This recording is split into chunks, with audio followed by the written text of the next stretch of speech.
When we started talking about this movie in terms of a sense of adventure, an action sequence on a train was something we'd always wanted to do. We wanted to build upon the previous films and apply all of that knowledge to something practical and real, and bring this train sequence to another level. There was not a surplus of trains available to be wrecked. We had to build the train if we wanted to destroy it. To shoot it practically was extremely challenging. Not just to execute, but also to design all the different train cars. And it could actually function on a working railroad track. No one else in the world is doing this level of practical filmmaking, and it may never be done again. The train sequence takes us on an adventure that's absolutely huge. We have this big fight on the roof, going 60 miles an hour through a real valley. I've done fight scenes, but to do them on a moving train was trial by fire. That's how Tom likes to do things. He's gonna now pull me off the train. When you're hanging off a train carriage, Tom's a great person to have beside you. Not only is he fearless, he is always looking to see how it's going to land for the audience.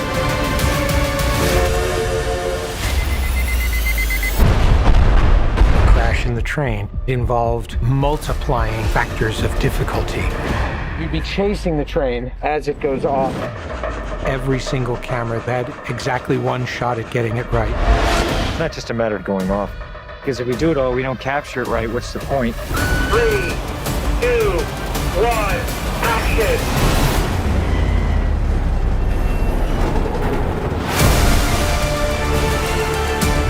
Everything you are seeing in this spectacular train sequence is done to invest the audience in these characters. Hang on! Mission Impossible is the most extraordinary adventure franchise you've ever seen. You can only do it with a team like this and with an actor like Tom.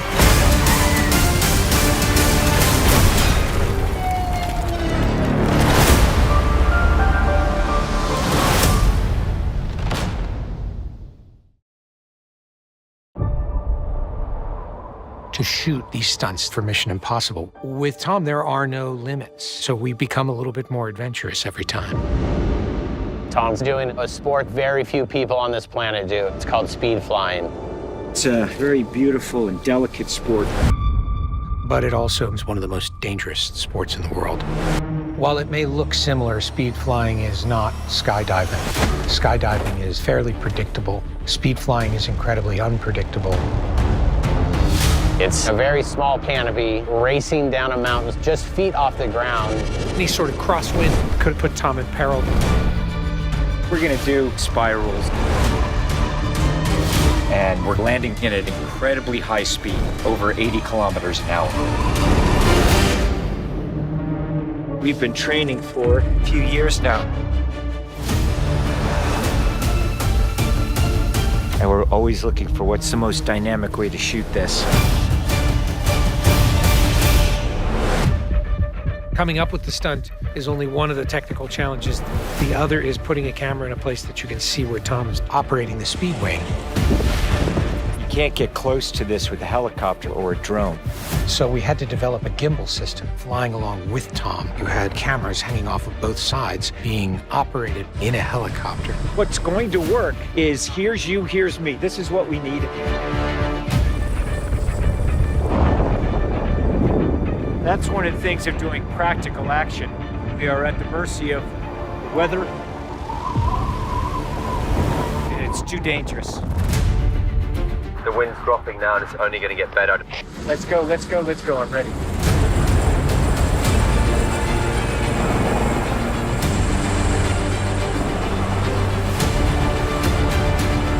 Confirming you have picture now. Picture's good. 3, 2, 1, action! Tom is airborne, Tom is airborne.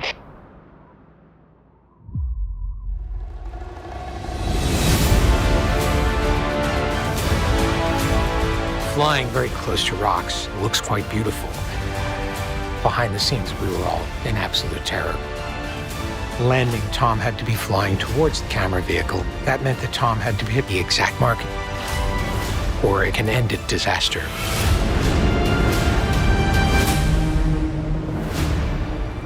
It is truly a one-of-a-kind adventure.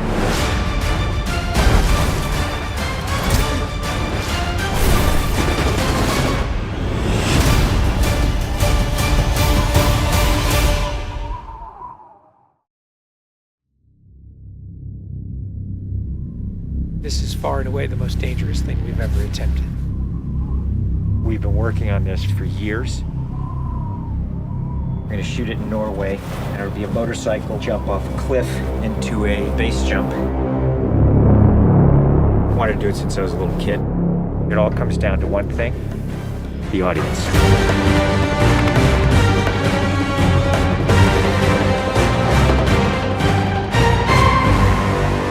There's a lot going into this stunt, so Tom put together this master plan to coordinate all of these experts in each of the particular disciplines involved to make this whole thing happen. John and I are jumping out of the helicopter. He's gonna chase me. That's what we say to each other. Don't be careful, be confident. Be confident. A year of base training, advanced skydive training, a lot of canopy skills, a lot of tracking. Tom Cruise, he's an amazing individual. You tell him something and he just locks it in. His sense of spatial awareness, he's the most aware person I've ever met. Lots of practice on stability and freefall. Tracking with John and Miles in the air, doing lots of different positioning like they were a two-man team in the air, coming on top of each other, below each other, backtracking, front tracking. You know, we've drilled and drilled and drilled. When you do a lot of jumps back to back, the canopy control skills improve a lot. We have 3 open canopies, which is a good thing. The training's gone really well. It's progressive massively. Hey, McHugh. How are you? Great day, man. This is the next part of training right here, motocross. Let's do it. So we built a motocross track. Getting competent in the motocross, so he's comfortably jumping 70, 80-foot tabletops. Great time in the air, great positioning on the bike, landing well. I have to get so good at this that there's just no way that I miss my marks. That's good. Come a little closer to me. Coming up with the stunt is only one of the technical challenges. The other is putting a camera in a place that you can see where Tom is doing it. Finding the right lens, the right platform, the right medium. Even 2 years ago, the cameras didn't exist that would allow us to do what we're trying to do today. How do we involve the audience? I just want to give them that thrill. That means the camera has to be in front of Tom and as close to him as possible. Feels like you're going over the camera. Yes, very cool. You train and drill every little aspect over and over and over and over again. They were doing 30 jumps a day. Getting to a point where he was just a machine. I mean, over 500 skydives. That's what we do. Over 13,000 motocross jumps. Oh, it's gonna be fun. Oh, it's great. We replicated this ramp in England at a quarry. We filled the quarry with cardboard boxes, which were there to catch the motorcycle. And the reason why we did that is so that Tom could simulate the jump. How fast should I go off? What distance do I travel? We built models of different ramps at different angles to calculate what Tom's trajectory would be. We have to be able to consistently predict where Tom is going to be in 3-dimensional space. We're gonna have a GPS chip on me. And that recorded every single one of Tom's jumps, along with his ground speed, whether there was a headwind, whether there was a crosswind. And by doing this multiple times, we were able to get a consistent set of data. So that each take we can see what height I am, so this way we can set drones and cameras in places where I can go right into close-up. Rule 1, don't hit me with the drone. Because if we do it all, we don't capture it right, what's the point? Let's do it, guys. Ready? Yep. Always wear my earplugs so I don't hear myself scream. We are ready. The key is me hitting certain speeds and being consistent with that. There's no speedometer, so I do it by sound and feel of the bike. And then as I depart the bike, I'm using the wind that's hitting me here, and I'm cupping my chest. That will give me lift.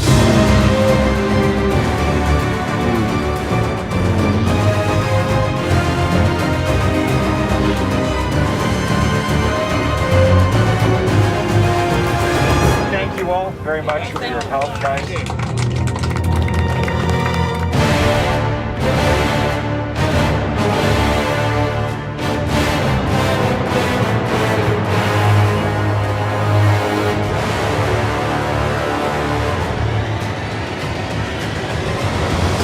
We're here in Norway. We've been constructing this ramp over a number of months. Everything here has to be brought in by helicopter. Engineers and technicians, it's incredible what they've done. This is masterful. Today is day one of principal photography, and we are starting in classic mission form with the biggest stunt in the film.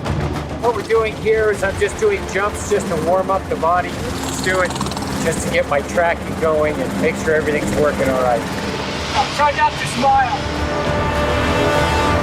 Basically, when he gets down and puts a parachute on and goes and does the bike jump, he'll actually know the weather conditions in this area, in the valley, and on the ground. And then he has to safely deploy a parachute. Now he's in a rock bowl with walls all around him, and he's got to fly out of it.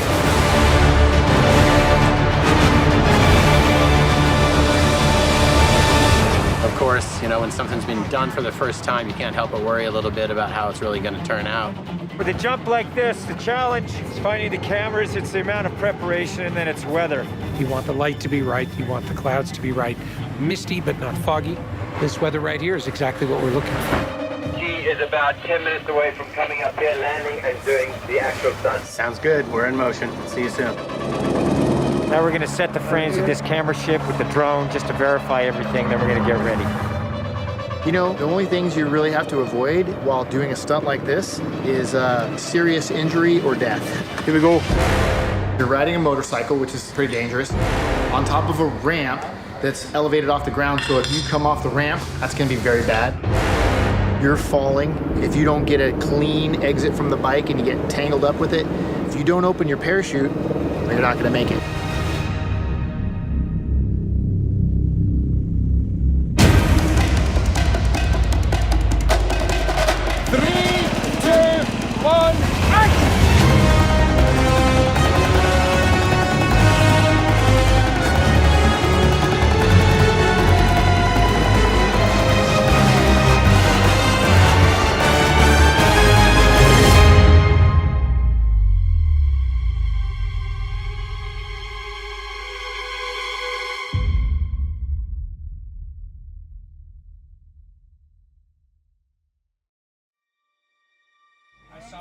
I saw a canopy. To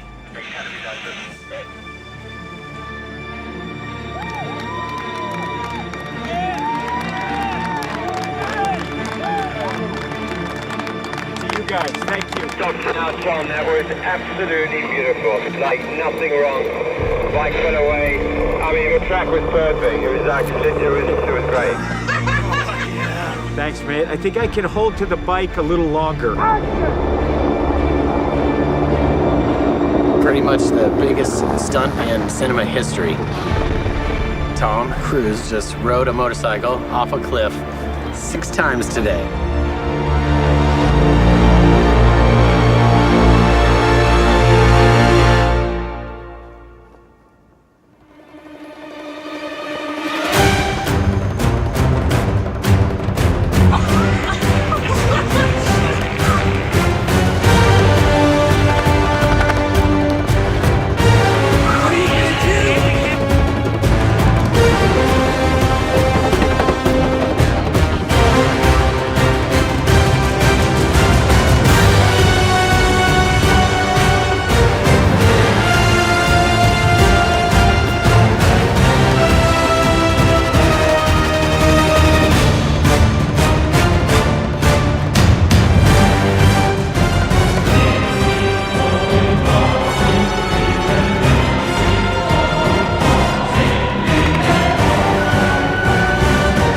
This is far and away the most dangerous thing we've ever attempted. The only thing that scares me more is what we have planned for Mission 8.